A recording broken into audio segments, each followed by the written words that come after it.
That's what they've said. All right, so we want to come back home and continue having a conversation about the issues that have dogged Kenyan politics, Kenyan policies for the last 1 year. And I still have my guest here in studio, Ndegwa Njiru, who is an advocate, the only man in the panel today.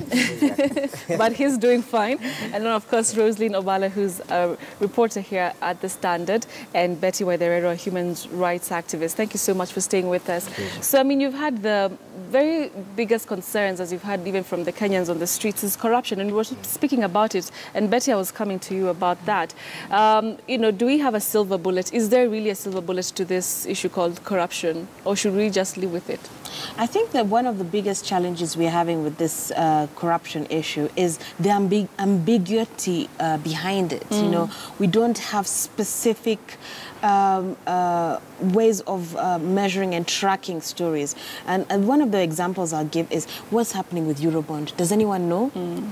Even the Auditor General does not know, you know. So he wanted to investigate. He wanted to investigate the federal government, as Ndegwa said, Federal Reserve Bank. And, you know, to me, I agree with Uhuru Kenyatta. That's a little bit ludicrous. And I think that his reaction at that point was, what are you telling me? This is ridiculous.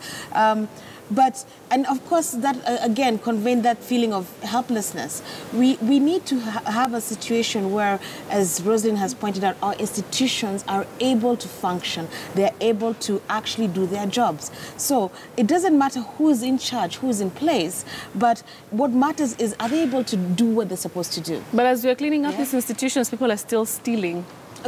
Okay, to be very honest, I don't think that we can ever totally get rid of corruption. Okay. But I do believe that the institutions involved can actually make a difference. They can actually make a dent. During that particular accountability summit, there was a report released, and we saw all the cases that had been prosecuted by the DPP, all the cases that had been handled by the ESCC, and the progress is very slow. Okay. Yeah. All right. Let's talk about NYS, because that's, I mean, even on our newspapers, Roselyn, that has been one of the headlines that we've had from time to time. And, I mean, we were treated to some, I don't know if it was like a movie scene when, you know, Josephine Kafura was before the PSC. And, you know, it's like, sometimes it feels like it's not true. Like, you know, people, what is happening?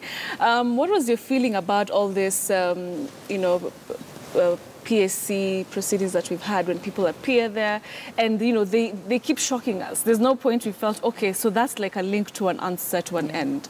Yeah. I think it's a sad affair. You see, like one of the residents of Mombasa was saying that corruption has become a normal thing. A normal thing. Yeah, to them it's nothing new. That just tells you to the hopelessness that Kenyans have about corruption. But when these people were coming to PSC, I think the only thing that Kenyans were able to know is that the door had been open, and people will be able to hear just some of the for drama, themselves, for themselves, not to get to the end. But not to get to the end, because it's just a circle. You're just opening, and every day we are getting in new people are being mentioned, new names are coming in. This money went to this place, this place. We get to know so many banks involved. Big people's names are coming in, and every person's name has a defense. And what we are able to see is that this thing turns to be political, so that if somebody's person is named, like you remember when the deputy president's personal aide, Farouk Kibet, was named, it became so personal to the extent that the DP had to attack the former CS personally. And you remember the DP was one of the people who were very fierce in defending her, and they were saying that the opposition is targeting the CS because she was one of the hard-working people. So again, this throws us back. This is a case where these are people who are mentioned, but that is where it ends. The person is being mentioned, there's nothing more we can do, because Parliament, what they can do is only to table a report in Parliament that maybe will be adopted, and then the institutions, the same institutions that are not functioning, are the ones that are supposed to pick it up. How many times has ESCC cleared Waiguru and say that she is a witness and not a potential witness and not a suspect? So now these are the institutions we trust. Here they are telling us the same people being mentioned over and over again are not the suspect. So for Parliament, it is just opening up to the public so to that know you what can hear. To hear what is happening. But it is a sad affair when somebody can admit that I was carrying taxpayers' money in bags, in sacks, comfortably. When we are very seeing, confidently. yes, when we are seeing our doctors in the streets and people are dying, surely I think this country is going to the dogs. Wow. Do you think that Ndegwa, we're going to the dogs? I think the country is already with the dogs. If it's not. And simply because it's either Jubilee is corruption, or it defines corruption, or it thrives in corruption. There are not two things about it. Why? Because Jubilee government is one of the best government that has been seen fighting the institutions that are supposed to help us fight corruption.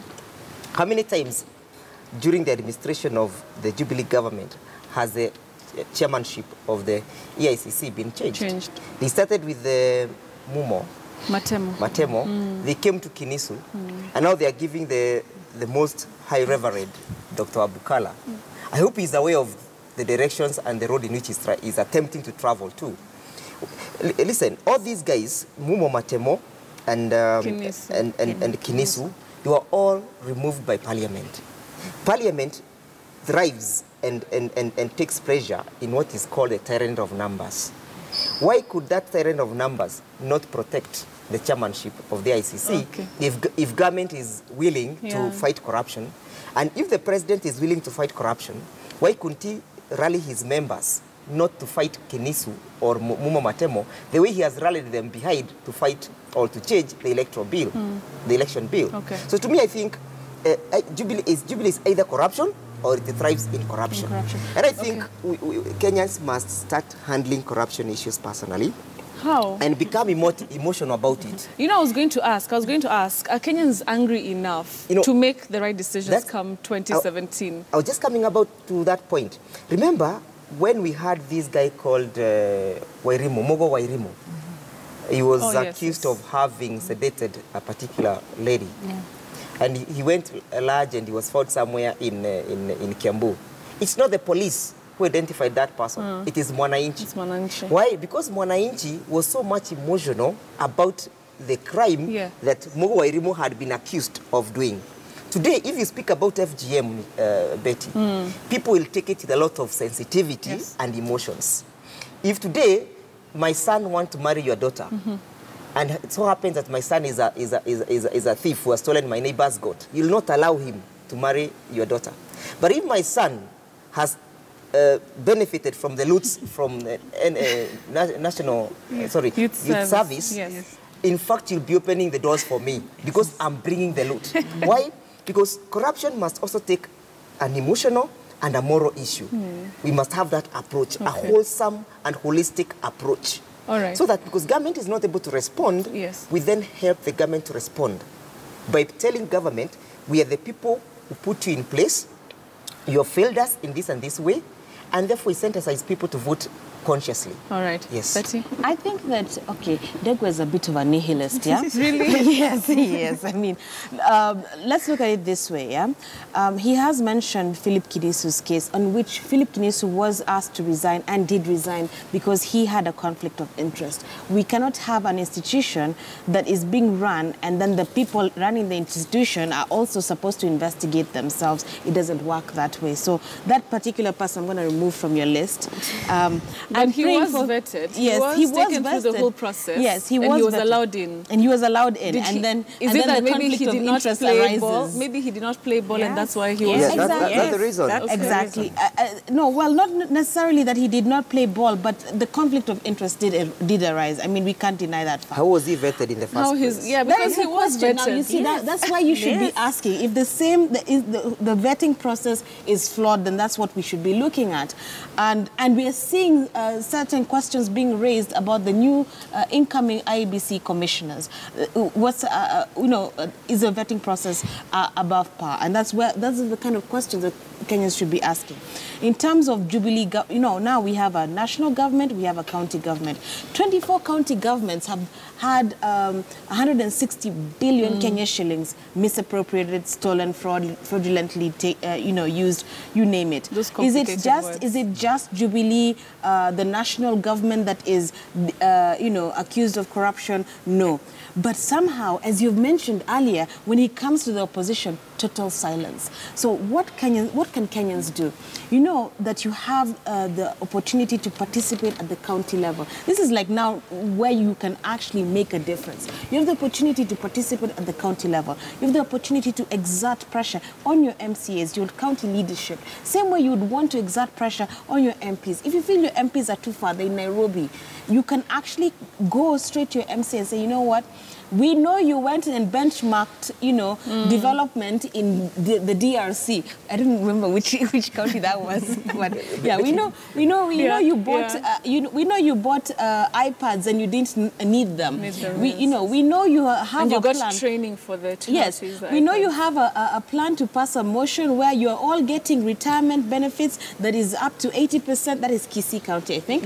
That's 80% of your current salary, and we are refusing this. Okay. Now that is action. When we see people going to the streets, and you've seen activists going to the streets, we're always alone. We're like 20 people, yeah. But when it's time to talk, you're all talking. You're on Twitter, on social media, you're on WhatsApp.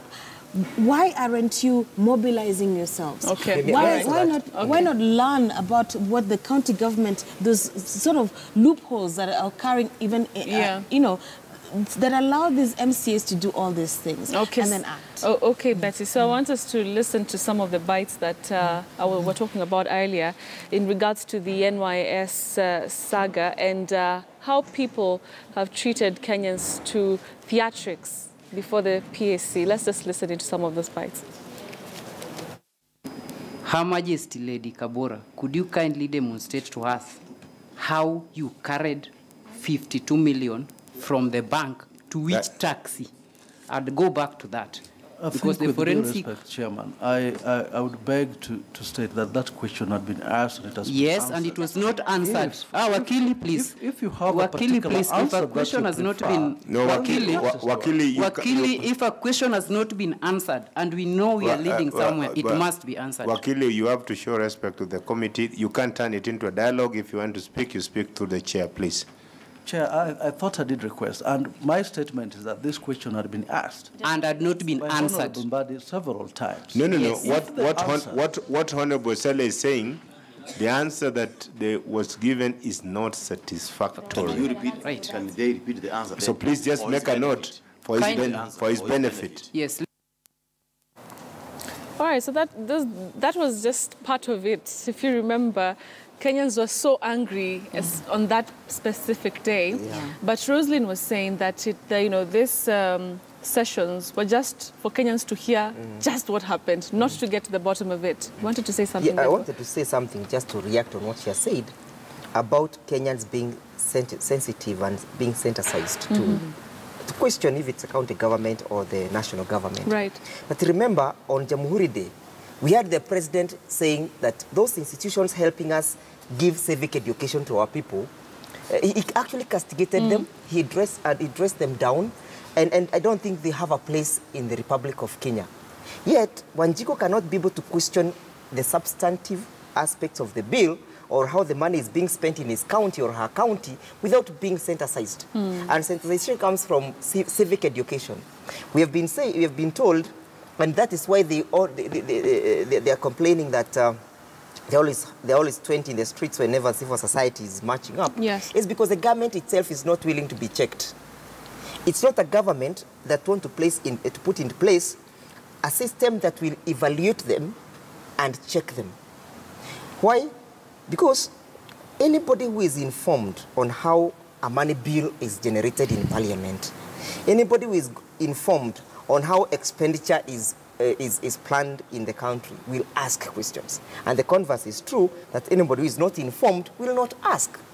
And we are seeing the president and Jubilee government fighting those institutions that help us to synthesize the people. Yes. All right, so at this point I'd like to invite Collins. I would like to hear your thoughts about 2016. What made you so angry? You can tell what made my panel so angry in 2016. And of course, looking forward, what are your hopes for 2017, especially being an election year? So you can call in. I'm sure the number is going to be appearing somewhere on the screens. So call in and talk to me about all those and more issues.